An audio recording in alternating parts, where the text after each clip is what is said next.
Well, the word tonight is that while the snow has subsided, Arctic temperatures are arriving like a dropped block of ice, essentially freezing this blizzard into place.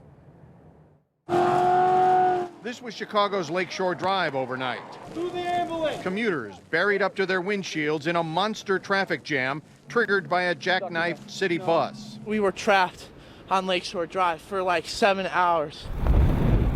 Their plight a fitting symbol for the blinding Groundhog Day blast that hit this city with 70-mile-an-hour winds.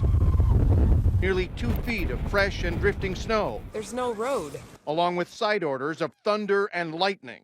The unfortunate were led away on foot and, appropriately, on snowmobiles. Their cars, they left them behind. This afternoon, they're still here, still marooned. And one of the city's busiest roadways is still closed. But in a 2,000-mile storm that touched 30 states, Chicago's misfortune was hardly unique. Parts of 25 interstates were shut down. Accidents were innumerable, and this one in New Hampshire was certainly memorable. In Oklahoma, CBS News correspondent Don Teague reported road ice 2 inches thick. 2 trucks off the road in front of me. It's just chaos. Snow collapsed a building in Massachusetts and a hardware store in Minnesota. I run back into the back room and I say, hit the floor, the building's coming down. People were scraping in New Jersey, chiseling in Indiana, and slipping in New York. In Indianapolis, a man was saved inches from the White River after sliding down a frozen embankment. And in Austin, Texas, the weather forced rolling power blackouts. And at one intersection, it had predictable results.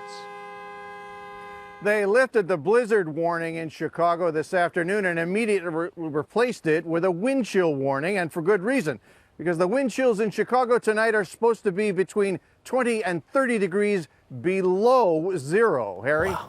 Dean, that picture of you on Lakeshore Drive is just unbelievable. Have they made any progress in clearing those cars?